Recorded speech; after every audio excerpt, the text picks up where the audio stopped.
Blake started her career shimmering in roles like Serena Woodsen in Gossip Girl, the it girl everyone wanted to like, and many did. Her marriage to Ryan Reynolds only boosted her mythic status, the fun, grounded Hollywood couple who came across as normal in an abnormal world. She launched businesses, wellness lines, social media posts that felt like friendly letters from a sartorial best friend.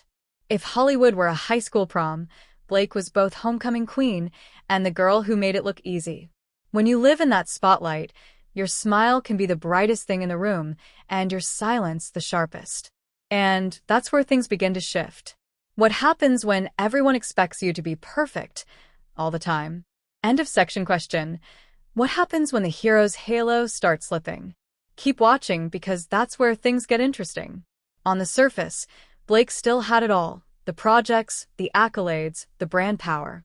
But underneath, whispers started to surface. A Norwegian reporter named Kirsti Flaw described feeling belittled during a 2016 interview. What seemed like a congratulatory little bump in Blake's pregnancy turned into a sarcastic comment that felt like a bullet. This is where many of us choke. Because when someone you admire is accused of behavior you wouldn't tolerate, it hurts. It challenges your story of them, and maybe the story of yourself. Could Blake really be a bully?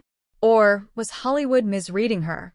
How do we reconcile the person we thought we knew with the person we're told they might be? Keep going, things get messy, eh? The turning point came with the film It Ends With Us, supposedly a serious drama about domestic abuse, starring Lively and directed by Justin Baldoni.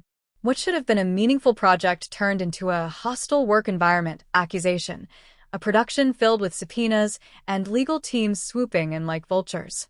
Lively claimed Baldoni's team created retaliation and an on-set culture of intimidation.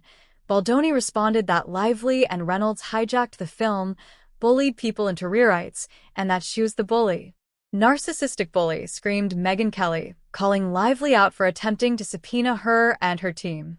Lively denied ever sending a subpoena to Kelly, citing misreports and legal hair-splitting.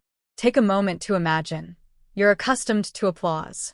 You've navigated fame by being polished, gracious, everyone's nice girl. Then your reputation starts to fray. What do you do when the spotlight flips from adorable to aggressive?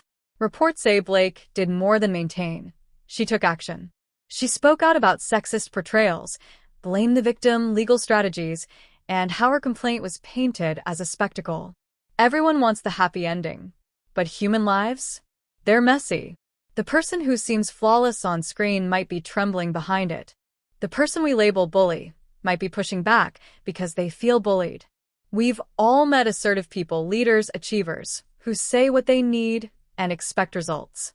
Yet sometimes the world labels them bossy, mean, bully. Are we comfortable with women who speak loudly? The legal documents even mention sexist tropes in how Blake was depicted. Once the word bully is attached, it changes everything. It flips sympathy, it biases hearings, it frames conversations. In Blake's case, her defenders saw it as retaliation. Her critics saw it as proof. Let's make this real. Because although this is celebrity drama, the lessons are yours to apply. Check your impulse to label. Next time someone says so-and-so is a bully, pause. Ask, what behavior exactly? What dynamic are we ignoring?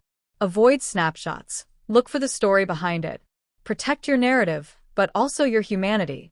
If you're the target of criticism, own what you've done, but also clarify what you haven't. If you screw up, apologize. If you're unfairly attacked, state your truth. The space between might be messy, but it's honest. What one habit will you change so you're not the bully or not a victim of labels? The question isn't, did she bully? The question is, what does the label bully do to a person, a culture, a career?